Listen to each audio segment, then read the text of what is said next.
सिद्धिलक्ष्मी परालक्ष्मी लक्ष्यलक्ष्मी नमोऽस्तुते।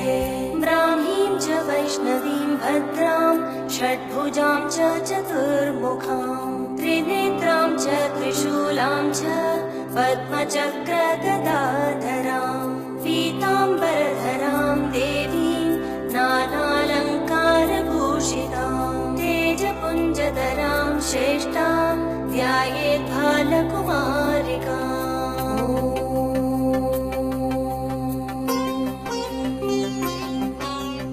ओङ्कारलक्ष्मीरूपेण विष्णोर्हृदयमव्ययम् विष्णुमानन्दमध्यस्थं ह्रीङ्कारबीजरूपिणी ॐ क्लीं अमृतानन्दभद्रे सत्य आनन्ददायिनी ॐ श्रीं दैत्यभक्षरदां शक्तिमालिनी शत्रुमर्दिनी।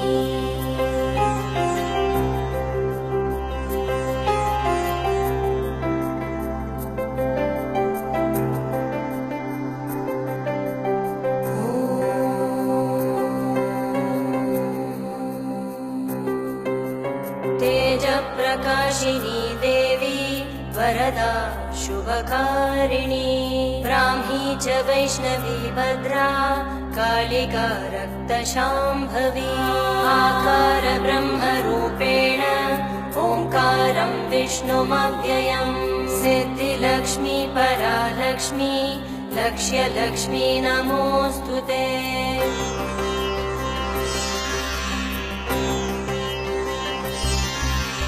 सूर्यकोटिप्रतीकाशं चन्द्रकोटिसमप्रभं तन्मध्ये निकटे सूक्ष्मं ब्रह्मरूपव्यवस्थितम् ओङ्कारः परमानन्दं क्रियते सुखसम्पदा सर्वमङ्गलमाङ्गल्ये शिवे सर्वार्थसाधिके।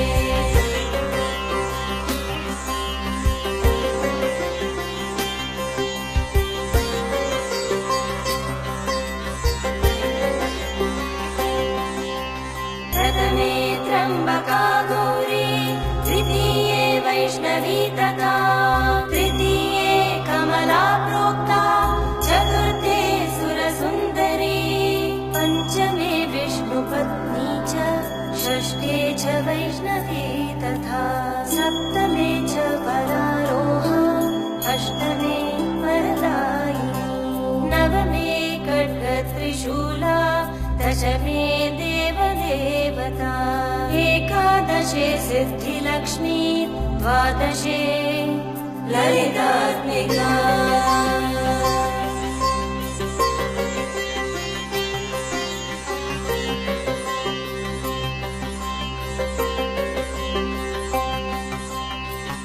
श्रीपद्मवने कदम्बशिखरे राजगृहे कुञ्जरे श्वेते चाश्वयुते वृषे च युगळे यज्ञे च यूपस्थिते शङ्खे देवकुले नरेन्द्रभवने गङ्गातटे गोकुले सा श्रीस्तिष्ठतु सर्वदा मम गृहे भूयात् सदा निश्चला।